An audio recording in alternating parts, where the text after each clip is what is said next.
You were a normal 17-year-old going to UA High. You had a quirk, you had friends, a boyfriend, and being in a relationship means that you had to be mentally prepared for anything. This was implied tenfold, especially since you were dating someone as outspoken and destructive as Katsuki Bakugou. But nothing could have prepared you for the words that would have come out of his mouth.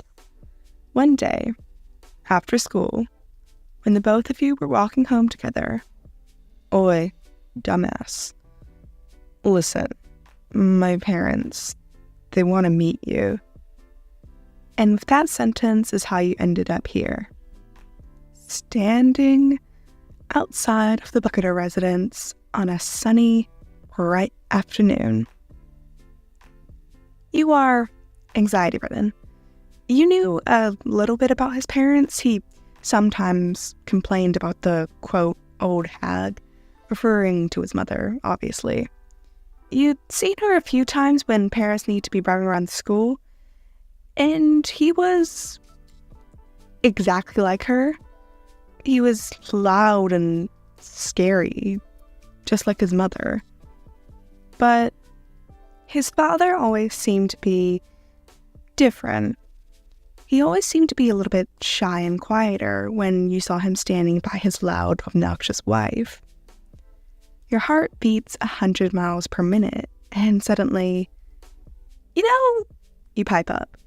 On second thought, I think I'm just gonna go home, you announce, swiftly spinning on the back of your heel towards the opening of the Bakugou's parents' house, almost as if he knew.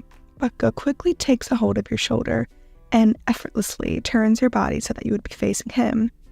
"It's too late now, idiot. You should have said something before we left your place," he grunts. "You'll be fine. Stop worrying, stupid." Katsuki slams his rough finger onto the doorbell, trying to alert his parents that he was here.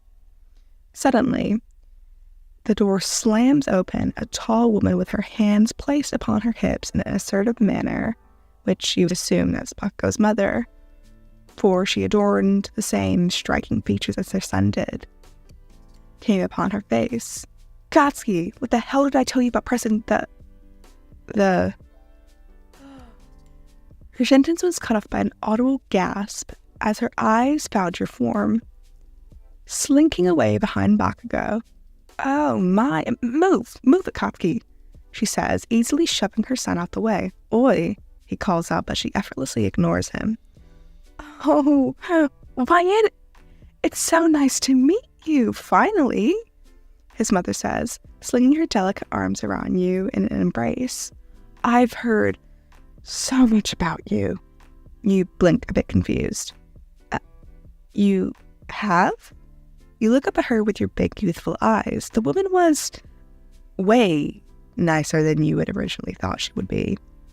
"Wait, Katsuki was talking about you?" "No, she hasn't," your boyfriend was managed to gruff out. "Oh, yeah, I have." Katsuki's mother pulls away from you and studies your face with her bright scarlet eyes. "Katsuki gushes about you all the time," she cackles. You gawk at her, your eyes widen in shock and embarrassment. "He gushes about me." You look over at Katsuki, who is standing behind you, his arms crossed with an annoyed look on his face. He grumbles and looks away, trying to hide the redness in his cheeks. "Shut up, you old hag," he barks out. His voice was gruff and irritated, but you can detect the hint of embarrassment in his tone. "Oh, hush," she slaps the back of his head. Please, come in." She practically yanks you inside to see this shyer man, who you assume is his father. He smiles at you politely. The inside of the house was cozy and neat. It was adorned with pictures of a younger Katsuki. As you walk in, you can feel Katsuki's mother's hand on your back, gently guiding you towards the living room. "Have a seat, dear," Mitsuki says, gesturing towards the couch. You nod, feeling a mix of anxiety and intrigue. You can see Katsuki taking a seat in the plush armchair next to you. Suddenly, your eyes land on a picture. Oh my god, is that you?" I laugh, pointing to a picture of a chubby blonde baby in a bath. Mitsuki bursts into laughter as she follows her gaze. Yeah, that's our Katsuki when he was just a tiny baby. Cute, isn't he?" Katsuki, who's been quiet the whole time, suddenly bristles at the sight of the picture and mutters under his breath, "Shut up, you old hag." His father chuckles and pats his wife's shoulder. His eyes were gleaming with amusement. He was quite the handful, even back then. And Mitsuki nods in agreement, her grin widening. "Oh, you have no idea. He is a little terror, but I guess he still is." She playfully ruffles Katsuki's hair, causing him to swat her hand away. Bizaru, his father, starts to speak up. "Please, make yourself comfortable. Can I get you something to drink?" He chuckles. "Oh, no, it's okay." You look at the pictures more. You notice a few more where the Katsuki's hands start to spark.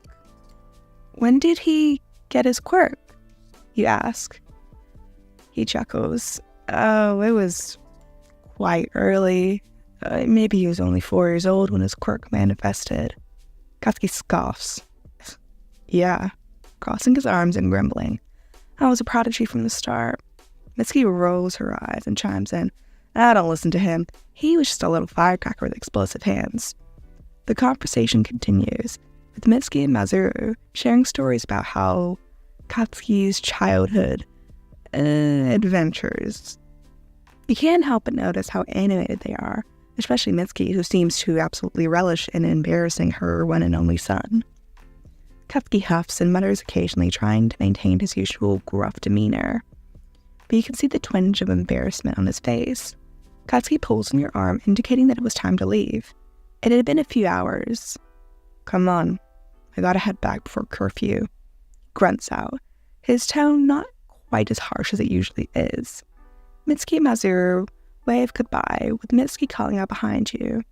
"It was so nice to meet you, YN. You're adorable. You're welcome back anytime."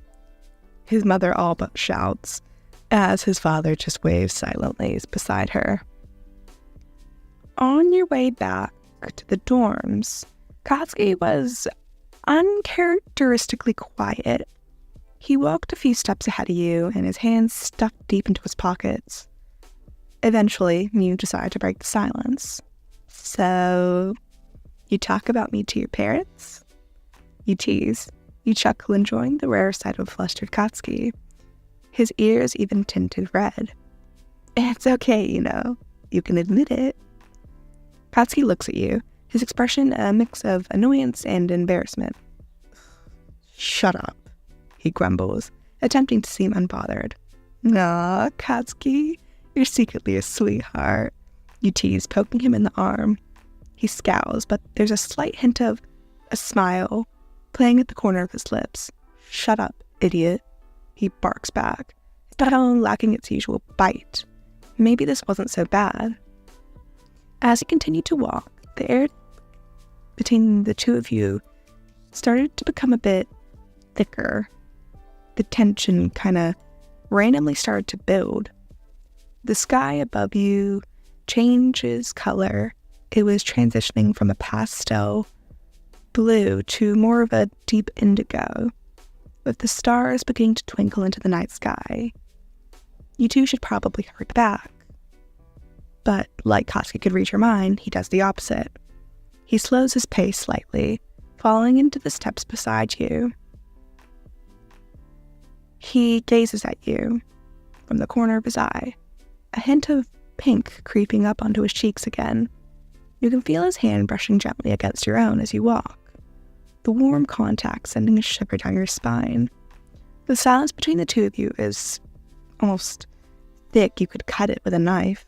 As you both continue to walk, the distant sound of insects fill the air, and the cool breeze of the night caresses your skin, making you aware of everything around you.